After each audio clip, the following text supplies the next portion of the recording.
Remaja sekarang itu lebih kritis. Terus informasi yang mereka dapatkan lebih banyak gitu. Dan mereka tahu nih kalau misalnya ada efek buruk ya kalau nggak pakai skincare gitu ya. Atau ternyata pakai skincare tertentu bisa mengatasi nih permasalahan mereka. Boleh kok menilai, oh nih aku berarti tipikal berjerawat. Tapi dia tahu, oh kalau sudah berjerawat yang sebanyak ini, sebaiknya aku nggak coba-coba. Sebaiknya aku periksakan diri dulu ke dokter, baru memutuskan pakai skincare apa. Kalau misalnya kondisi kulit atau wajah kita bersih gitu ya, secara nggak langsung meningkatkan rasa percaya diri gitu. Tapi kalau ada bermasalah, misalnya ada berjerawat atau apa, biasanya orang-orang akan datang mencari dokter. Kenapa? Karena aku malu gitu. Jadi ada perasaan seperti itu. Ini ada izin BPOM-nya nggak sih? Soalnya sekarang banyak. Jadi isi atau komposisi dari bahan skincare-nya ternyata misalnya ilegal gitu ya, nggak boleh sebenarnya. Tapi dipasarkan atau dijual gitu. Jadi memang kita harus lihat ya izinnya gitu.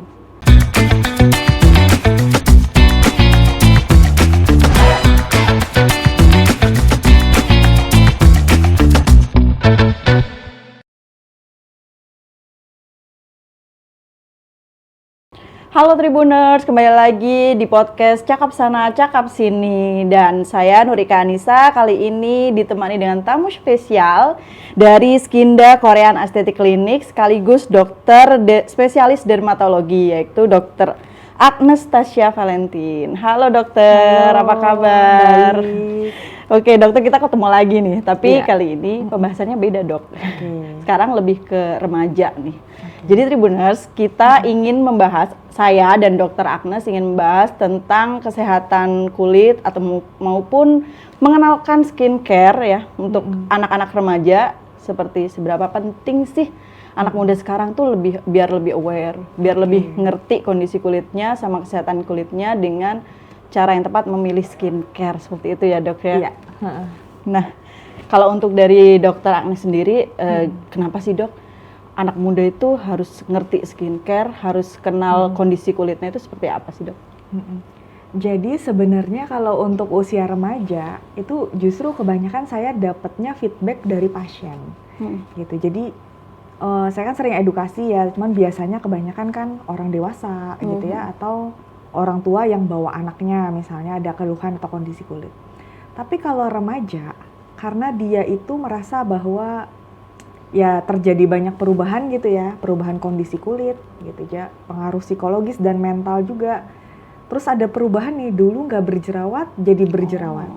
Jadi mereka jadi lebih ada perhatian gitu ya terhadap kondisi kesehatan kulit. Nah kebanyakan saya udah seneng aja kalau misalnya mereka minimal sudah tahu sabun pembersih wajah, pelembab gitu ya, sama sunscreen. Minimal aja itu udah tahu, itu udah bagus gitu. Kebanyakan mereka yang bertanya hal yang lain gitu. Nah, remaja sekarang itu lebih kritis. Terus informasi yang mereka dapatkan lebih banyak gitu. Dan mereka tahu nih kalau misalnya ada efek buruk ya kalau nggak pakai skincare gitu ya. Atau ternyata pakai skincare tertentu bisa mengatasi nih permasalahan mereka. Jadi seberapa penting gitu ya untuk usia remaja. Apalagi kalau sudah ada keluhan kulit gitu yang mereka rasakan. Oke. Terus sekarang tuh banyak yang bilang kayak gini dok, halah masih muda dok, masih muda aja nih, kulitnya masih bagus nih gitu dok. Nah sebenarnya kapan sih anak muda atau anak remaja ini mulai dikenalkan lah istilahnya sama si skincare ini, dari usia berapa mungkin seperti itu, dan dampaknya seperti apa ketika dia terlambat edukasinya gitu dok? Tentang skincare ya. Tentang skincare. Jadi sebenarnya skincare kan produk perawatan kulit gitu ya. Kita pakai sabun itu sebenarnya bagian dari skincare. Sebenarnya kita kenal skincare sebenarnya dari kecil, sebenarnya kita sudah kenal gitu kan. Kita pasti waktu masih kecil dimandiin gitu ya pakai sabun, itu bagian juga dari skincare sebenarnya. Cuma biasanya bedanya dulu sama sekarang, dulu kita cuma taunya sabun. Kadang ada yang pakai lotion gitu ya, tapi kan nggak semua juga pakai lotion gitu. Ada yang sudah pakai sunscreen tapi nggak semua juga pakai sunscreen. Tapi ketika kita bertambah dewasa, apalagi di era sekarang gitu ya, apalagi skincare booming ya dalam beberapa tahun terakhir, terus kita juga bisa mengakses informasi mengenai skincare di mana aja. Jadi merasa penting nih ternyata terhadap kebutuhan terhadap skincare. Ternyata mereka baru tahu kalau misalnya, oh ternyata jerawatku yang ringan misalnya gitu ya, aku bisa atasi sebenarnya dengan produk yang dia bisa akses atau beli sendiri gitu. Jadi sudah banyak pengetahuannya ya yang atau informasi yang didapatkan. Jadi sejak kapan sebenarnya semulai dari usia dini gitu ya. Mungkin kalau bayi gitu ya atau anak-anak mungkin dia masih terbatas nih di cleansing aja, di sabun aja gitu. Tapi kan tetap perlu membersihkan tubuh gitu ya, merawat itu tetap perlu. Nanti tambah dia naik lagi misalnya mulai SD gitu ya. Udah mulai nih, oh ternyata pakai lotion ya habis mandi gitu. Jadi tambahin sedikit-sedikit. Oh kalau berangkat sekolah misalnya diolesi sunscreen gitu, suruh pakai sunscreen. Nanti dia puber, ya kan? Puber. Muncul jerawat. Nah, bingung. Diapain nih jerawat? Nanti mulai SMP, SMA tambah moisturizer, tambah obat jerawat gitu ya. Dan tambah yang lain-lain tergantung dari kebutuhannya gitu. Di perjalanannya dia dari kecil sampai dengan dewasa. Nanti yang tua ada lagi masalahnya. Kok aku mulai menua ya, muncul keriput ya, gitu-gitu. Jadi di setiap fase dia butuh skincare sebenarnya. Lebih cepat, lebih baik gitu. Oke, wow. Lebih cepat, lebih baik dari usia anak-anak sampai usia remaja. Tapi tentu dengan beberapa tahap tadi ya dok ya. Nah, kalau untuk mengenal kondisi kulit nih dok, kita mencoba-coba skincare atau kenal kondisi kulit dulu. Nah sebenarnya untuk mengenal kondisi kulit, biasanya kan orang pakai dulu oh cocok, nggak cocok, pakai cocok. Nah itu kayak gimana sih dok sebenarnya tipsnya gitu? Jadi sebenarnya sih nggak ada yang salah dengan mencoba skincare. Saya itu batasannya mencoba skincare itu ke pasien, cuman saya bilang yang penting itu aman. Kamu tahu itu ada izin edarnya, ada izin BPOM-nya. Kalau dia udah kosmetik ilegal, sudah jelas nggak boleh gitu ya. Jadi nggak ada yang salah nih, misalnya mau coba sabun, mau coba apa. Tapi kalau kita sudah tahu kondisi kulit kita itu lebih bagus. Gitu. Perlu menilai kondisi kulit atau mengetahui kondisi kulit kita sendiri atau pribadi itu bagus, boleh ya. Jadi biasanya kita lihat, paling gampang tuh lihat tipe kulit. Aku kulitnya berminyak, gampang berjerawat, gitu kan dia masuknya yang oily gitu ya, gampang berjerawat. Tapi ada juga yang dia nggak berjerawat, tapi kering gitu, kering, gampang gatel, sensitif gitu, gampang merah. Nah, tapi nggak berjerawat sih, nggak ada berminyak juga, pori-pori juga nggak besar. Nah, setidaknya dia tahu gitu, minimal tahu oh nih kulitnya dia kering atau kulitnya dia berminyak.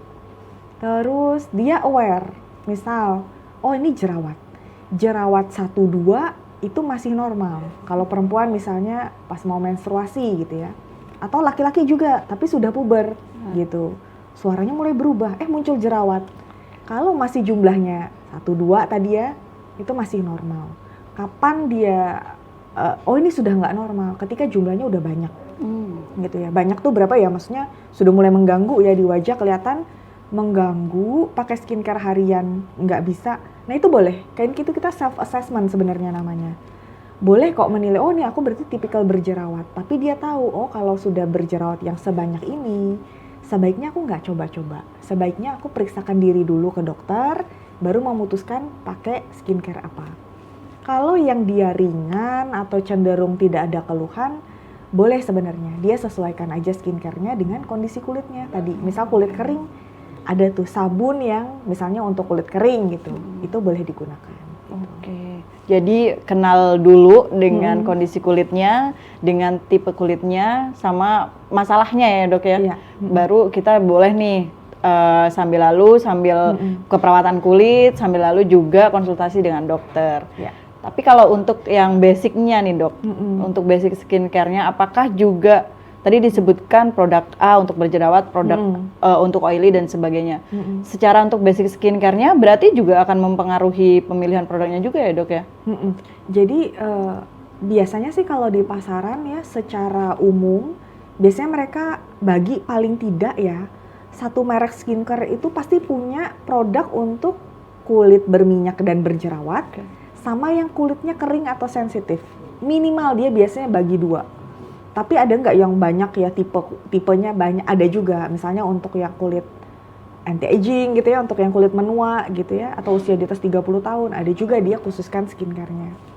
Nah, tapi setidak-tidaknya di dalam kita memilih skincare itu minimal tuh 3.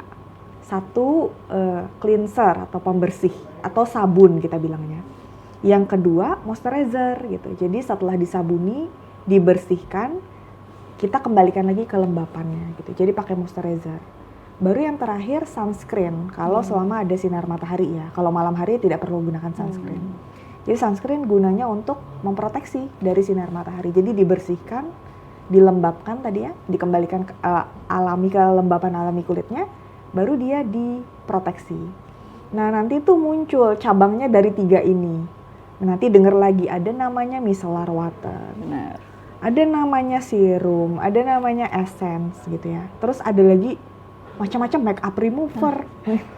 Ada step 1, step 2. Nah, sebenarnya cuma pengembangan ya dari yang basic. Jangan kebalik, gunakan dulu yang basic, rutinkan dulu yang basic, tahu dulu kebutuhan kulit yang basic apa. Gitu. Jadi sabun ya gunakan yang kalau kita kering kulitnya, jangan gunakan untuk yang berminyak dong, nanti tambah kering gitu. Nanti yang lain-lainnya tuh biasanya sesuai kebutuhan. Make up remover sama micellar water muncul karena tahu bahwa kebanyakan perempuan pakainya make up. Jadi sebelum dia pakai sabun, dibersihkan dulu make upnya baru disabun gitu. Jadi supaya lebih bersih make upnya. Tujuannya itu. Tapi kalau yang lain-lain biasanya nanti tergantung kondisi kulit gitu. Serum, sekarang kan banyak ya, oh aku berjerawat wajahnya, boleh gunakan serum yang untuk wajah berjerawat gitu. Atau apa rangkaian skincare yang lain, tapi yang 3 tadi tetap harus yang utama gitu. Jadi 3 utama dulu sebagai basic, nanti selebihnya untuk tambahan ya dok, sesuai kondisi kulit. Sesuai kondisi kulit. Kayak toner, serum dan sebagainya itu juga ada rentang jeda waktunya juga kan dok? Pemakaiannya ya? Iya ada.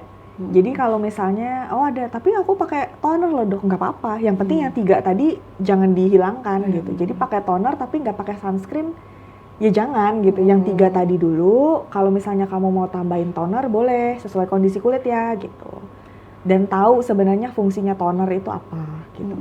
Tambahin serum boleh nggak dok? Boleh, sesuai kondisi kulit. Misalnya dia tahu nggak ada masalah sih, cuman pengen lebih cerah, kan banyak ya sekarang. Jadi dia kasih serum. Tambahin serum untuk mencerahkan, boleh, nggak masalah gitu. Oke. Dok, kalau misalnya nih ada yang masih belum kayak nanti aja lah gitu, maksudnya nggak sampai yang harus perawatan ABC dan lain-lain. Itu untuk dampak secara kayak psikologisnya juga atau mungkin estetikanya juga itu seperti apa sih dok? Jadi remaja itu kalau dia datang, biasanya kalau dia sudah ada keluhan kulit, biasanya kalau ditanya kenapa dia mau mengobati gitu ya, dia pasti ada rasa tidak percaya diri karena kondisi kulitnya gitu. Kalau dia atau enggak, ya mungkin dia dilihat sama orang tuanya atau sama teman-temannya gitu, oh kamu berjerawat sih misalnya gitu. Jadi baru dia ngobati ya kondisi kulitnya. Jadi sebenarnya kalau misalnya kondisi kulit atau wajah kita bersih gitu ya, secara nggak langsung meningkatkan rasa percaya diri gitu. Tapi kalau ada bermasalah, misalnya ada berjerawat atau apa, biasanya orang-orang akan datang mencari dokter. Kenapa? Karena aku malu gitu. Jadi ada perasaan seperti itu. Jadi baru makanya diobati gitu ya. Tapi kalau misalnya aku nggak ada permasalahan kulit gitu ya, yang penting dia pakai yang basic aja, sebenarnya tidak terlalu ada pengaruh dampaknya ya terhadap psikologis karena dia tidak bermasalah gitu. Tapi kalau orang-orang yang ada permasalahan kulit memang sebaiknya diobati gitu supaya kondisi kulit jadi lebih baik. Nanti gini, kebanyakan tuh kalau remaja itu sebenarnya jerawat ya. Jerawat itu kalau parah atau berat, dia akan meninggalkan scar atau jaringan parut. Jaringan parutnya nanti dia menyesalnya di kemudian hari, usia sudah dewasa baru mengobati scar gitu. Padahal kalau mau aware dari waktu muda atau waktu remaja, pasti tidak akan separah itu, gitu. Atau kondisi scarnya tidak akan separah itu, gitu. Jadi ternyata berhubungan ya dengan yang kita alami beberapa tahun yang lalu, gitu. Jadi merawat kulit sewaktu remaja, gitu ya, itu penting, gitu. kalau kita nggak merawat kulit, nanti terutama yang bermasalah ya, yang tidak dirawat, nanti di kemudian hari kita bilangnya apa ya? Nanti kalau mau memperbaiki kulit, biaya yang akan kamu keluarkan itu lebih besar dibanding dari waktu muda sudah rutin gunakan skincare, sudah merawat gitu ya. Dibandingkan nanti begitu sudah dewasa, oh ternyata sudah banyak misalnya masalahnya gitu sih. Oke. Selain penting untuk mengetahui lebih dini tentang perawatan kulit, nah itu ada nggak sih dok, misal kesalahan-kesalahan ketika perawatan kulit gitu bagi anak remaja gitu, biar nanti dia nggak mengulanginya lagi nih? Remaja itu biasanya kalau yang sekarang tuh sukanya coba-coba. Nah, tapi balik lagi ya, sebenarnya kalau coba-coba aja itu ya wajar sebenarnya, nggak salah juga gitu ya. Kan dia mau coba nih ganti dari sabun yang ini ke ya sabun yang ini, asal nggak menimbulkan tadi permasalahan kulit dan disesuaikan dengan kondisi kulitnya, dan kamu tahu bahwa produk itu aman gitu ya. Yang penting aman dulu deh, aman dulu baru fungsinya apa. Nomor satu tuh aman, jadi safety-nya dulu. Lihat nih produk kita nih ada izin edarnya nggak sih, ini ada izin BPOM-nya nggak sih, soalnya sekarang banyak jadi isi atau komposisi dari bahan skincare-nya ternyata misalnya ilegal gitu ya, nggak boleh sebenarnya, tapi dipasarkan atau dijual gitu. Jadi memang kita harus lihat ya izinnya gitu. Nah kemudian remaja itu dia banyak informasi, kebanyakan informasi. Sekarang beda sama dulu. Kalau dulu orang itu salah karena dia nggak tahu, iya kan? Kalau dulu kita salah itu nggak ada yang ngasih tahu loh. Aku nggak tahu kalau harus seperti itu, pakai sunscreen lalala. Tapi kalau sekarang dia kebanyakan karena dia terlalu banyak informasi. Dia nggak tahu nih yang benar yang mana, yang salah yang mana gitu ya. Jadi dia bingung karena saking banyak informasi. Sebenarnya paling gampang kita cek pemberi informasi ini siapa gitu loh. Supaya kita percaya bahwa apa yang dibicarakan itu sesuatu yang benar gitu.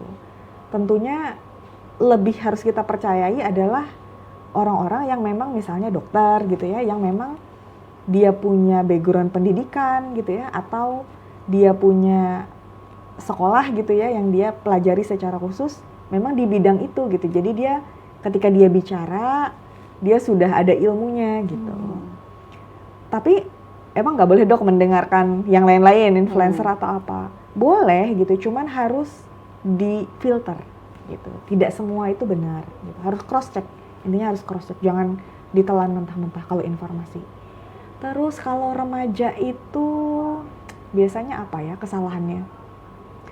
Kalau misalnya penggunaan skincare tidak sesuai kondisi kulit aja. Itu juga masih sering. Kayak misalnya oh ya dia sudah tahu dia misalnya kulitnya kering, tapi dia nggak pakai sabun gitu ya, atau nggak pakai lotion gitu yang untuk kulit kering gitu. Jadi biasanya harusnya pakai yang kulit kering gitu ya, disesuaikan dengan kondisi kulit. Nah biasanya kayak gitu kalau masih bingung gitu ya bisa konsultasi dulu ke dokter biar tahu gitu. Oke, jadi selain memilih produknya, kandungan produknya aman apa tidaknya, juga menyesuaikan sama kondisi dan masalah kulitnya ya dok? Betul. Nah tapi misalnya nih dok, kalau misalnya dia udah mencoba skincare, mencoba perawatan kulit dan sebagainya, terus aduh kok beruntusan ya, jangan-jangan ini cocok apa enggak, atau mungkin ini beneran yang ke arah yang udah mau menuju cocok, atau justru aku harus ganti nih produk lain. Nah itu tuh seperti apa sih dok, harus seperti apa ketika dia merasa kayak kok perjing nih, atau mungkin beruntusan nih, apa harus didiemin dulu atau harus diselesaikan dulu itu produk, atau seperti apa dok? Biasanya orang itu dia nyoba produk tertentu karena dia ada harapan tertentu atau dia ada tujuan tertentu. Misalnya orang yang berjerawat atau berkomedo, dia pakai produk ini, katanya produk A ini untuk kulit berjerawat. Jadi dia coba, tapi yang terjadi tidak sesuai dengan ekspektasinya dia misalnya. Terus kondisi kulitnya tambah buruk. Nah itu sebenarnya sudah tanda bahwa kamu harus stop dulu. Boleh stop produknya dulu, terus konsultasikan ke dokter, atau pada saat yang bersamaan ya langsung konsultasikan ke dokter gitu, supaya diberitahu yang benar itu seperti apa. bisa jadi dia efek samping yang sementara ternyata gitu kan, kita nggak tahu, oh nih ternyata produk ini tuh memberikan efek samping sementara yang seperti ini gitu. Jadi oh ternyata aman diteruskan gitu, cuman mungkin cara penggunaannya atau seberapa banyak menggunakannya harus diatur gitu. Tapi kalau misalnya produknya itu sudah kita pakai, dari wajah tidak beruntusan jadi beruntusan, nah itu sebaiknya memang jangan diteruskan gitu. Misalnya kita nggak ada permasalahan kulit itu tadinya awalnya gitu, tapi karena menggunakan skincare ini atau menggunakan make up paling banyak ya, produk make up tertentu, kemudian muncul nih kondisi kulit yang tadi aku awalnya nggak seperti ini, nah itu sebaiknya memang aware untuk kayaknya ada yang salah nih dengan skincare atau make up yang digunakan. Nah itu boleh langsung stop gitu. Sebenarnya kalau misalnya skincare yang bisa dibeli bebas, over the counter ya OTC gitu, saya produknya kalau diberhentikan langsung sebenarnya aman, seharusnya aman. Jadi nggak masalah diberhentikan aja gitu, gunakan produk yang mungkin yang lain gitu. Yang kita bingung kapan harus berhenti atau harus stop, mungkin produk yang diresepkan oleh dokter gitu ya, atau mungkin yang disarankan oleh dokter, atau mungkin dia datang ke klinik terus dia pakai skincare tertentu. Nah itu sebenarnya gampangnya adalah kembali ke dokternya gitu. Karena kadang kalau misalnya berhenti sendiri, takutnya karena nggak tahu, muncul lagi kondisi kulit lain yang menimbulkan banyak masalah. Gitu. Tapi kalau produk yang dibeli bebas sebenarnya boleh sih berhenti aja, kalau ada keluhan ya berhenti aja gitu. Wah itu tadi berarti ya tips dari dokter. Tapi kalau misalnya ini dok, selain pemilihan produk nih, sekarang kan anak muda juga lebih aware ke klinik kecantikan lah seperti itu ya dok, kayak facial dan lain-lain. Nah itu kalau di Skina sendiri mulai kapan sih anak muda udah boleh facial gitu, atau mungkin perawatan nih, mengenal klinik kecantikan nih seperti itu? Kalau usia startingnya sih biasanya remaja, gitu. Karena remaja itu baru mulai ada di permasalahan kulitnya. Biasanya anak-anak jarang. Anak-anak kalau ada permasalahan kulit tertentu ya biasanya datang ke dokter spesialis kulit, diobati sebentar sembuh. Tapi kalau untuk perawatan, yang ke arah perawatan tuh biasanya usia remaja. Biasanya mereka datang dengan jerawat atau keluhan kulit yang lain. Tapi ada nggak yang sampai usia berapa karena nggak ada masalah kulit ya, terus dia baru datang usia 30, baru dia menyadari ada apa flek atau apa. Ada juga gitu, yang di usia 20-30 tahun baru merasakan ada keluhan di kulit gitu, sehingga baru ke klinik. Jadi sebenarnya balik lagi ke kebutuhan kulit dan permasalahan kulit. Jadi orang itu usia berapapun ketika dia datang ke klinik biasanya dia pasti ada permasalahan nih yang dia mau selesaikan. Gitu. Jadi kalau misalnya dia remaja kebanyakan ya jerawat gitu. Diobati jerawatnya mulai usia berapa ya mulai usia berjerawat gitu. Karena beda-beda. Ada yang 12 tahun udah berjerawat. Ada yang SMP 14-15 tahun baru bermasalah, dulu nggak apa-apa dok gitu. Ada yang SMA gitu. Terus kalau yang usia 20-30 tahun biasanya ingin mencerahkan gitu kan ya. Pengen lebih glowing gitu. Ada, jadi wajahnya misalnya kusam gitu. Jadi pengen diobati. Terus tadi juga ada tanya tentang facial. Jadi kalau facial kan dia basicnya adalah membersihkan. Jadi membersihkan cuma lebih dalam. Kalau kita bersihkan di rumah kita pakai sabun. Kalau kita bersihkan facial gitu ya, itu kalau misalnya kita ada komedo yang bisa dikeluarkan, dia akan dikeluarkan. Jadi pembersihannya lebih dalam. Facial bisa mulai usia remaja juga sudah boleh gitu. Kalau memang ada keluhan atau kondisi kulitnya boleh. Ketika misal pengen facial nih dok untuk anak remaja ya, itu harus kondisinya misal dia berjerawat, nah itu ada catatan nggak dok untuk anak muda ya ini? Kalau misalnya pertama pasti konsultasi dulu. Jadi biasanya facial itu ditentukan atau diresepkan oleh dokter karena dia ada tujuannya. Kadang-kadang kamu nggak boleh facial dulu, jadi gunakan dulu misalnya perawatan obat oles atau obat minum sebelum melakukan facial, pasti ada tujuannya. Misalnya kalau di facial sekarang, misalnya kondisi komedonya ini terlalu keras, jadi nanti kondisi wajah jadi bekasnya banyak gitu. Jadi kulitnya ini di preparation, disiapkan dulu oleh dokternya, mungkin 2 minggu atau 3 minggu, baru dia lakukan facial atau treatment tertentu. Tapi kalau misalnya nggak ada masalah ya, sambil datang gini aja, misalnya langsung datang, langsung facial gitu, boleh, nggak masalah juga. Saya kan facial perawatan, pembersihan kulit aja, dan ada mengangkat sel kulit mati juga. Nah, pengangkatan sel kulit mati butuh nggak butuh gitu. Kan kulit itu kan dia tumbuh ya. Kulitnya tumbuh tambah tua gitu. Yang lapisan paling atas nih kulit yang paling tua gitu. Yang seharusnya setiap 28 hari sekali, 4 minggu ya, dia lepas gitu. Ganti jadi kulit yang baru. Nah, kalau kita facial gitu tadi ya, kita membantu mempercepat ya. Tadi yang 28 hari itu supaya lepas. Oh, oke. Gitu. Jadi dibantu untuk dibersihkan tadi. Jadi selain rutin double cleansing dan sebagainya, juga facial juga membantu ya, Dok ya? Membantu. Itu juga banyak juga dilakukan anak muda, Dok, di ini? Banyak, lumayan banyak. Karena kalau facial kan dia relatif aman ya. Tidak ada, misalnya tindakannya tidak beresiko. Seperti misalnya suntik obat tertentu di wajah gitu ya, tindakan-tindakan misalnya laser atau apa. Kalau facial relatif aman, sehingga yang usia muda pun yang datang banyak. Gitu. Oke. Baik, selain laser berarti tetap harus dikonsultasikan ya, Dok ya? Betul, untuk ininya ya? jadi konsultasi. Apapun tindakan medisnya ya, sebaiknya memang konsultasi dulu supaya dia tepat gitu, pemilihan tindakannya itu lebih tepat. Oke, wow, lebih terarah dan lebih tepat juga ya, bisa edukasi juga lebih banyak ya, Dok ya. Oke, Dok, mungkin satu nih, Dok, untuk pesan untuk kepada anak muda atau kepada orang tua juga, gimana sih biar mereka antara anak muda dan orang tua ini bisa ngerti nih soal perawatan kulit untuk anaknya atau mungkin adiknya dan sebagainya, Dok. Seperti apa nih, Dok? Ya, jadi kalau di rumah biasakan punya 3 kebiasaan tadi. Mau usia anak, mau usia dewasa, mau ibu, mau ayah. Jadi membersihkan gitu ya, pakai sabun atau cleanser. Sabun badan ya untuk sabun badan ya, sabun wajah untuk sabun wajah. Jadi dia di rumah aja udah terbiasa.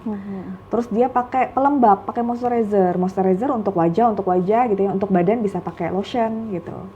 Terus pakai sunscreen. Jadi mulai dari situ dulu. Jadi nanti oh ya orang tuanya melakukan, anaknya juga melakukan gitu ya di dalam rumah.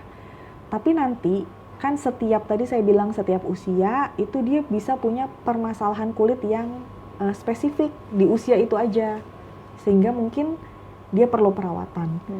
Biasanya kalau orang tua itu dia bisa lihat sih anaknya mungkin sudah berjerawat atau apa, dia bawa ke klinik untuk diobati gitu. Sama sih orang tua juga ketika dia ada merasa keluhan, dia akan bawa. Kebanyakan sih mungkin inisiatifnya dari orang tuanya ya, gitu. Saya dia lihat anaknya berjerawat gitu, yaudah biar kamu gak berjerawat, periksa dulu ke dokter gitu. Oke. Wow. Kalau di rumah, jadi ya orang tuanya sih yang biasanya melihat gitu ya, terus menyarankan yuk kita periksa gitu. Selain ya di rumah harus punya kebiasaan tadi ya, yang secara rutin dilakukan. Oke. Gitu. Wow, Dokter Anastasia, terima kasih banyak loh. Ini udah dikasih Kak. tips. Jadi saya di sini di studio sama Tribuners juga bisa ngerti lebih banyak nih soal perawatan kulit. Apalagi anak remaja. Tadi dibilang sama dokter, kalau anak remaja itu banyak juga nih asupan dari luar ya, Dok ya, kayak misal pengetahuan informasinya kan kenceng ya sekarang. Jadi perlu disaring juga nih, perlu diedukasi juga nih. Waduh, jangan-jangan semua dimasukin malah cocok nggak cocok, kita juga nggak ngerti. Oke, Dok, terima kasih atas sharingnya. Nanti kapan-kapan kita ketemu lagi untuk membahas lebih banyak lagi di podcast kita. Oke, Tribuners, kali ini setelah membahas soal perawatan kulit pada anak remaja, semoga ini bisa menjadi manfaat, edukasi juga buat kita semua. Nggak hanya remaja putri ya, Dok ya, remaja putra juga, pokoknya laki-laki mau perempuan sama aja. Sama aja harus lebih aware sama perawatan kulit, karena ternyata dampak dari tidak merawat kulit atau kurang merawat kulit itu banyak banget. Nggak hanya dari estetika tapi juga psikologis seperti yang tadi Dokter Anastasia bilang ya. Oke, Tribuners, kali ini mungkin waktu kita cukup di sini. Kita ketemu lagi di podcast Cakap Sana, Cakap Sini dengan tema yang lain. Terima kasih Dokter. Sama-sama.